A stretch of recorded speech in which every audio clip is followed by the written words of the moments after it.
استاد جان گوید که بزرگترین ثواب و بزرگترین گناه کدام هست و چی چیز ما را داخل جنت میکنه و چی چیز ما را داخل دوزخ میکنه. کدام عمل غضب خدا را میارد و چه عمل کنیم که در بهشت همسایگی پیامبر نصیب ما گردد. اگه برادر عزیز این سوال شما این خیلی جوابی ندارد که من در یک حدیث یا در یک آیت ایرا جواب گردانم.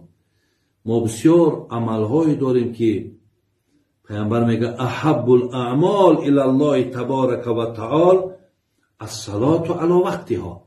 بهترین عملی که الله او را دوست می‌دارد نماز در وقتش خواندن. یا بهترین عملی که الله او را دوست می‌دارد خدمت پدر و مادر. بهترین عملی که الله او را دوست می‌دارد دست یک بیچاره و ناتوان گرفتن. خلاص این کارهای ثواب بسیاره. بدترین عملهایی که انسان دوزخ میبرد زبانهای درشت، زبانهای حقارت کننده، دلهایی که در درونش بسیار نیتهای پلید داره، بسیار نیتهای غلیظ داره، بسیار مقصد همین اندیشه های ناپاک داره. عملهایی که انسان دوزخ میبرد پیامبر گفت آدمایی که تکبرن. ببین برای همین بسیار از عملهایی که برادرای عزیز اونها را ما نمیتونیم در یک حدیث یا در یک آیت جمع شدگی باشند. هر کاری که برادرای عزیز در او الله مهربان ما را امر کرده باشد حتما دنبال او باشین. همونجا رضاگی الله است.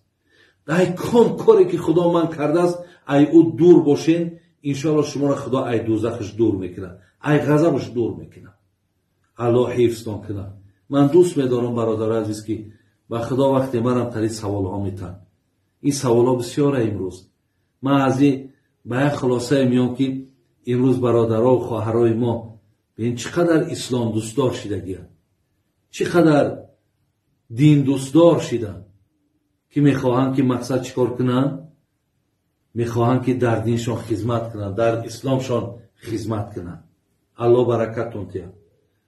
دیگر سوال میگویند خب زنی که حیض میبیند و نماز نمیخواند نماز در گردنش قرض میشود یا نه؟ نه.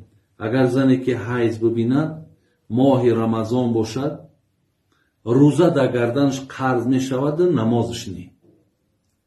یعنی اگر در رمضان مقصد همو بگیم همون مهلتی را که میبیند مثال 5 روز 6 روز چند روزه که باشد، عادتش چند روزه که باشد، همون قدر بیماری را که دید در همون روزای بیماریش روزه نگیره، زیرا روزش روزه حساب نمیخوره. بگیرم و روزه حساب نمیخوره. بعد رمضان همون روزا را قضا میداره. لیکن همون دوام چند روزه که نماز نخوان همون نمازها را الله مهربان ای گردنش مقصد چیکار کرده است؟ عفو کردگی است، بخشیدگی است. نمازها را نمیخوانی، یعنی قضا داشتن اونا در گردنت ضرور نیست.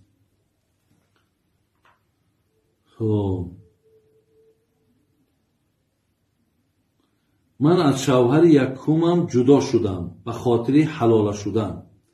شوهر کردم از شوهر دومم جدا شدم. حاضر باشد شوهر یکمم میخواد ما رو به زنی گیرد. من اگر به شوهر یکمم نگویم که من شوهر کردم به خاطر حلال شدن گناهگار میشوم یا باید حتمی داند؟ اگه مادامی که شما وقتی شوهر کردین مقصد شما در شوهر کردن یک روز 2 روز نباشد، زیرا آن کسی که حلال میکند یا حلال میشود به هر دی اینا پیامبر لعنت گفتگیه. شما امروز در همین مرکزهای خودمان در مفتیات خودمان مراجعت کنین، اگر به شرط یگان راه ها و یگان قاعده های باشد که به شوهر کردن شما را اگر راه های هست، مثال بعضی کلمه‌ای را میگین که مقصد ممکن است که با همون راه حل شه بیاورد، یعنی дарав рафта шавҳар кардан зарурат надорад. яке вақте кардиу аз ӯ ки баромадӣ дигар шавҳар якума огоҳ ҳам ки накунӣ ҳичи боки надорад. иншоалло мешавад ки мақсад бо ӯ никоҳ куниву зиндагитона кунед.